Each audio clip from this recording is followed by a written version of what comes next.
Tanse, good evening. I'm Joyce Echaquan. Welcome to APTN National News. Thank you for joining us. BC Hereditary Chief Bill Wilson has sadly passed away. His daughter, former Cabinet Minister Jody Wilson-Raybould, made the announcement over the weekend. His leadership and what he was able to accomplish is legendary ever since the late 1960s. And during those decades in politics, he joined other Indigenous leaders in fighting for the rights of Indigenous people in Canada. APTN's Tina House joins us from Vancouver with reaction from Grand Chief Stuart Phillip. With the tragic passing of Kwakwaka'wakw Hereditary Chief Bill Wilson, joining me today is Grand Chief Stuart Phillip of the Union of BC Indian Chiefs. Grand Chief, you knew Bill Wilson for quite a while? Yes, I did. I got involved in the issues of our people in the early 70s, and it was pretty much the time that Bill graduated from UBC, from the law program, and he immediately got taken up by many different organizations, including the Union of BC Indian Chiefs, and he was one of our primary directors and spokespersons, not only for the UBCIC but for the Indian movement across Canada and certainly here in British Columbia. He represented not only your organization but many others as well. And let's talk about the constitutional talks back in '83. What do you recall about Bill Wilson then? Yes, not surprisingly, I believe he was leader of the Native Council of Canada at the time and their spokesperson, and he was very prominent at the constitutional talks at the First Minister's meeting and literally stood toe-to-toe with Prime Minister Pierre Elliott Trudeau, Marc Lalonde, and the senior ministers of Trudeau's cabinet. And what I recall most vividly was when the talks closed, they were very tense, very, very intense. And Bill Wilson looked across the table at the Prime Minister and he said, "Mr. Prime Minister, maybe the next time we meet, we'll do more than simply educate you." And Trudeau's face looked like somebody had slapped it. And, you know, everyone in that room, it was just packed with Indigenous leaders. You know, they were all laughing and smiling, and you could see them in the background. It was an amazing moment, and it was definitely Bill Wilson. He was a very, very strong, articulate, knowledgeable leader that was raised by hereditary leaders. He knew the law, he knew the hereditary laws of the land, and he stood up for those principles, never ever taken any backward steps or anything like that. The young people, the Red Power movement was very much alive, adored Bill because of the strength of his leadership and his strong voice. Absolutely, and certainly one of the pivotal moments of those constitutional negotiation talks was the moment that he said to the Prime Minister, "Perhaps one of my daughters will become Prime Minister one day." Do you remember that statement? Yes, I was in Ottawa at the time during those talks, and I vividly remember that. And I think it's, you know, Jody was our Attorney General for Canada, and I was really hoping she would have run for the leadership of the Liberal Party of Canada.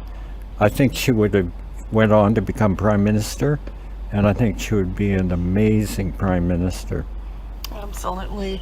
And Bill Wilson's legacy will carry on with both his daughters and his granddaughters.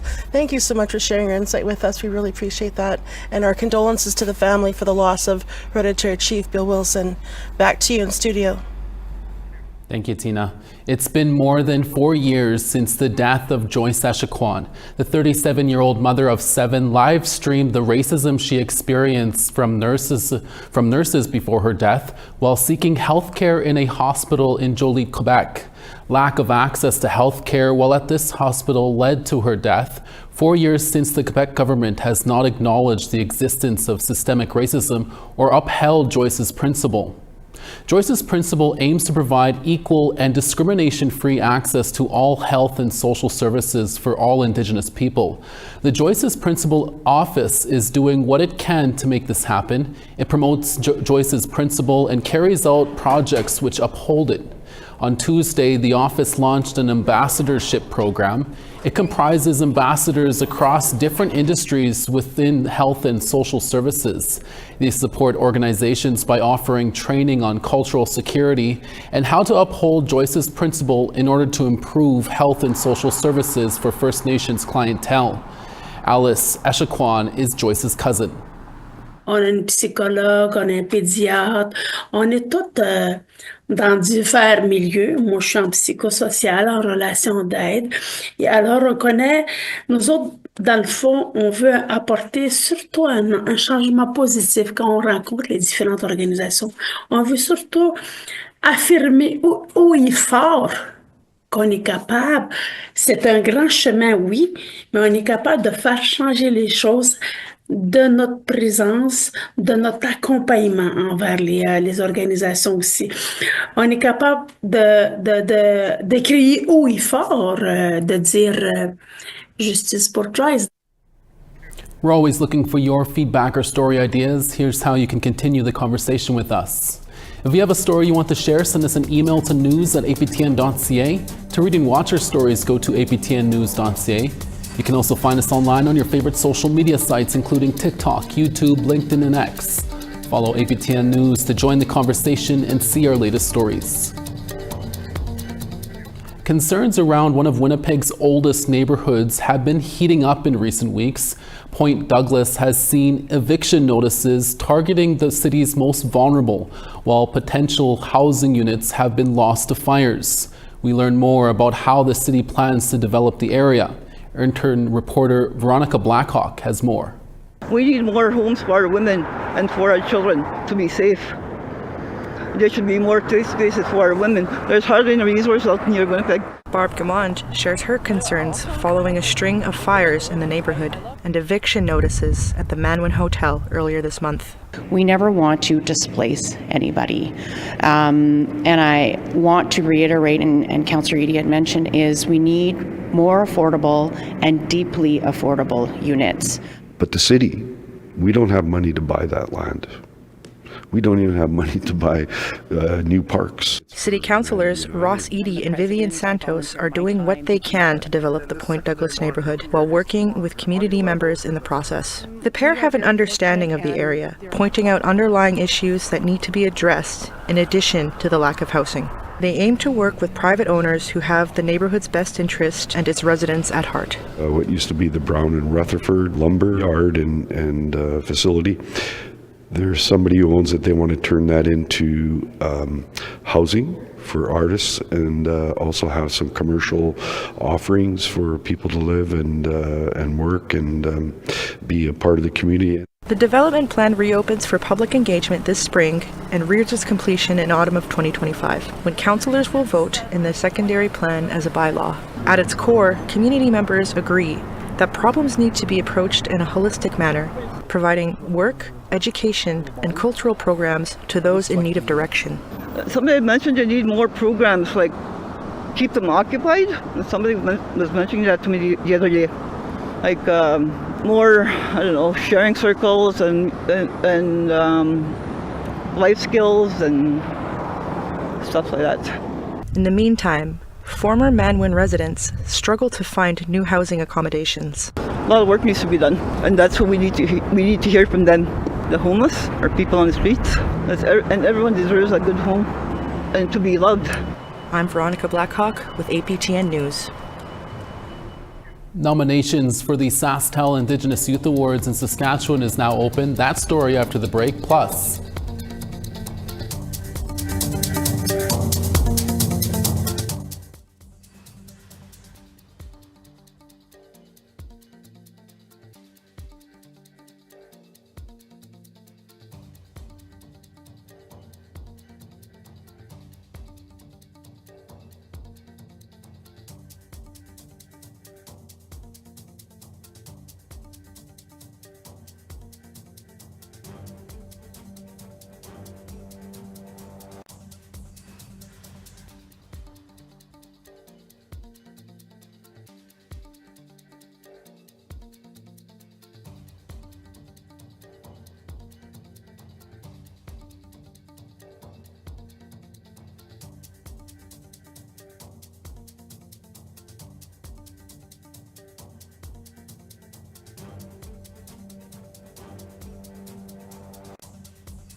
Welcome back. The first national Muslim-Indigenous Solidarity Conference was held over the weekend in Winnipeg, drawing attendance from across Canada. Our reporter Sarah Bettens takes you to the event. This conference is about bringing people together to learn more about what we share. Over 150 people gathered at the conference in Winnipeg, presented by the Islamic Social Services Association.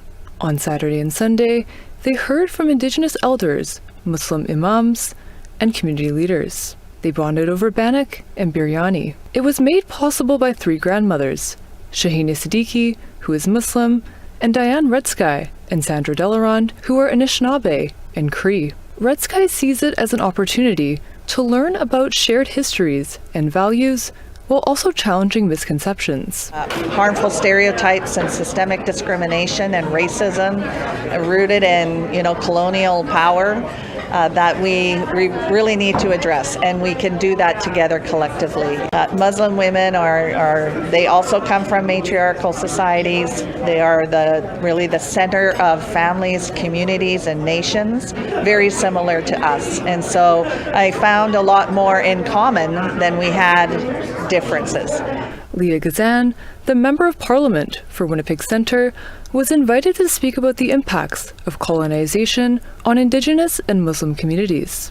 Both Indigenous women and Muslim women are often marginalized, not so much in our identities, but through stereotypes and racist tropes that have been perpetrated upon us by colonization. Omar Siddiqui is a first-generation Muslim Canadian, but he's also a Sundancer. I was at a Sundance in Peguis and the time for prayer came, and one of the Sundance helpers said we could pray our way at the tree, which is an incredible thing to say to us. So we prayed at the tree, and I was walking and I saw somebody looking at me, one of the Sundancers, and I felt to myself, okay, I'm going to get the typical question, what were you doing? All he said was thank you. It hit me so deeply. Over the years, Siddiqui has educated himself on the shared histories between Indigenous and Muslim peoples. He recently learned that Garnet Wolseley, the British general who led the Reign of Terror against the Red River Métis in the 1870s, also enacted colonial violence in the 1857 War of Independence in India. Because those who are trying to tear us apart see the similarities between us. We're not them, but we certainly aren't them. We have a different way of looking at the world. We want a world where people live together, where they're allowed to be who they are, where our children come together and live together in harmony. As the first Solidarity Conference wraps up, Shahina Siddiqui hopes others follow in their footsteps and build kinship between Muslim and Indigenous communities across Turtle Island. As a grandmother, I think we are leaving behind a legacy for our grandkids, not to be silent when there is injustice, to join hands and carry on, and never, ever lose hope. They want us to lose hope. We won't. Sierra Bettens, APTN National News, Winnipeg. Nominations are now open for the annual SaskTel Indigenous Youth Awards of Excellence. Indigenous youth in Saskatchewan can now be nominated in 5 categories to be recognized provincially for their achievements. APTN video journalist Rachel Mays spoke with those behind the awards ceremony. There's always those ones that get you kind of teared up, oh, that's so amazing. The 27th annual SaskTel Indigenous Youth Awards of Excellence are now accepting nominations for youth making a lasting impact in Saskatchewan. The awards recognize First Nations, Métis, and Inuit youth ages 14 to 18 in 5 categories: academic achievement, leadership, culture and community, sports and recreation, and arts and science.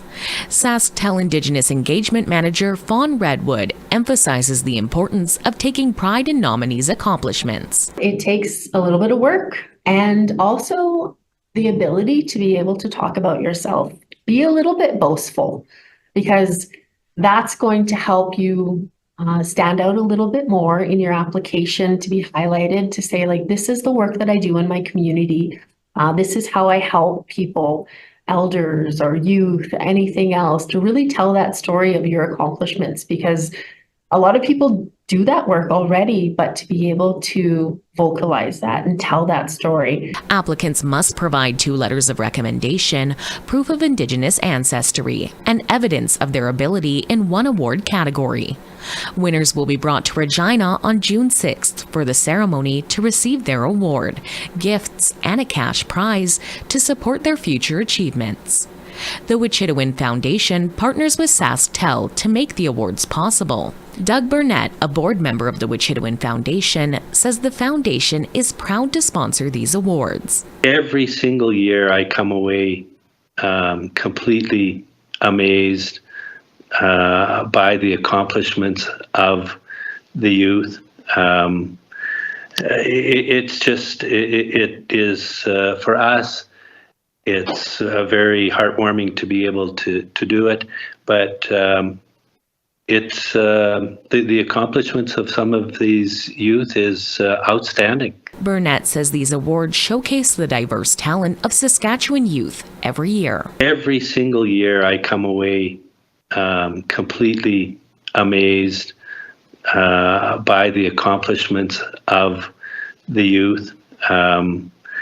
It is for us, it's very heartwarming to be able to do it, but it's the accomplishments of some of these youth is outstanding.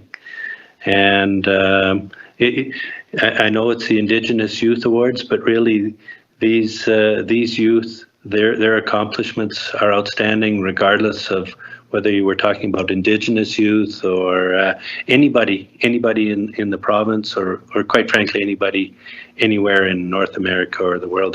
Their accomplishments are incredible, and their stories are extremely heartwarming in some instances. To nominate a youth, visit sasktel.com.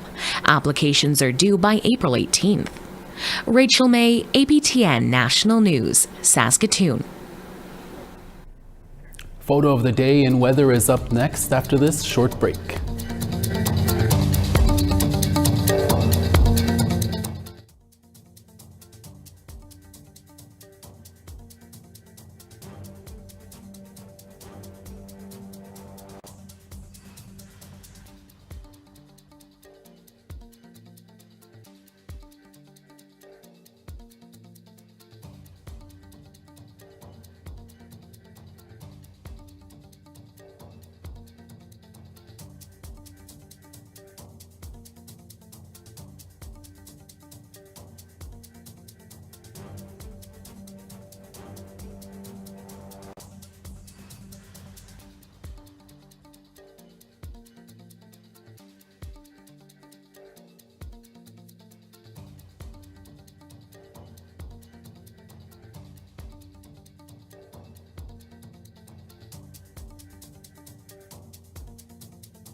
for staying with us. Time now for our photo of the day. A big thanks to Joanne Leducier for sending in this beauty, what looks like a sleepy barred owl as it rests in the tree. Hard enough to spot one, let alone see one during the day. Great eye there, Joanne. Send us your pictures by emailing us at share@aptn.ca for the chance to be our next photo of the day. Now let's take a look at tomorrow's weather forecast. Starting on the east, Charlottetown -9, Halifax +2. Nuujjuaq -27, La Grande River -21. Quebec City -12, St. Jovite -14. Windsor -1, Toronto -6. Timmins -13, Wawa -7. -13 in God's Lake, partly cloudy, and Churchill at -30. -3 in Princess Harbour, Dauphin 1. Swift Current -2, North Battleford 0. 4 in Buffalo Narrows, Uranium City -6. Flurries in Fort Chipewyan at +4, Fort McMurray 1. 9 in Calgary, Red Deer 1. 1 in Penticton, Kamloops 1. 6 in Fort Nelson, Dees Lake -4. -13 in Mayo, Dawson -13. -4 in Wrigley, Yellowknife -5. Inuvik -16, Colville Lake -13. -36 in Chesterfield, Whale Cove -35. And Iqaluit -15, and Igloolik -24.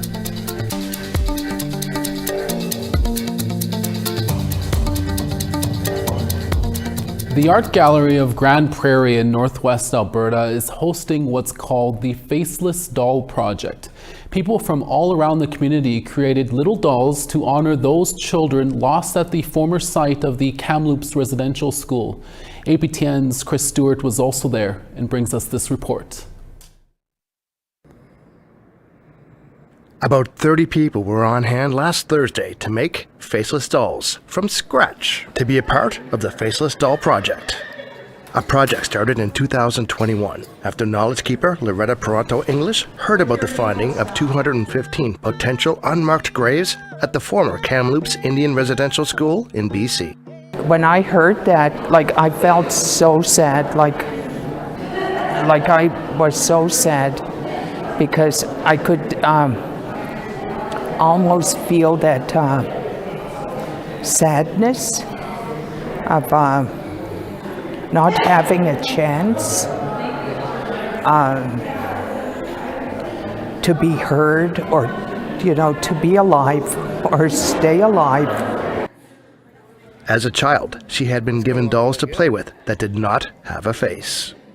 Years ago when they'd make little dolls for Indigenous, we've gone through a lot of names, but Indigenous children, they wouldn't put a face on the doll. And a lot of times that display signified a presence. And the idea to create faceless dolls was born to honor those 215 children with 215 faceless dolls. Just thinking back to all the dolls that I had, and I was thinking, okay, what should I do? So one evening I just cut out a little doll, then I sewed it together and then I stuffed it. And I don't know, I just kind of felt so kind of like alive, this little doll. She teamed up with longtime friend Natasha Okimau from the Grande Prairie Friendship Center. They needed a lot of dolls and went to elders, schools, and the community to ask them to make dolls and teach about residential school history. As a residential school and 60 Scoop survivor, Loretta is the perfect storyteller for the project. Her and I would go and do our little presentations. We talk about the history of residential school, the impact, and she would tell the story of her dolls that her father had made for her that were faceless, because her teaching that she had received that when we put a face on an object is that we're giving it a soul. So none of her dolls had faces, and so that way it's not keeping a spirit here. 17-year-old Métis student Bella Houle made a doll for the project. It was definitely interesting to find out about like the culture behind the faceless dolls and why they're faceless. I definitely think that was something that I think lots of people should know.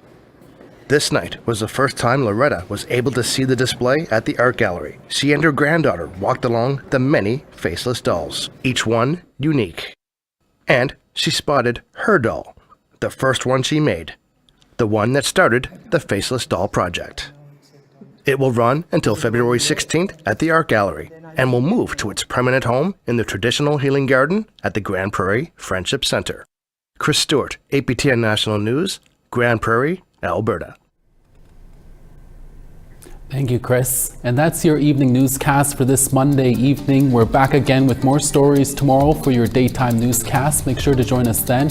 From all of us at APTN National News, Kona, Miigwech, Masicho, thank you for watching. We'll see you again next day.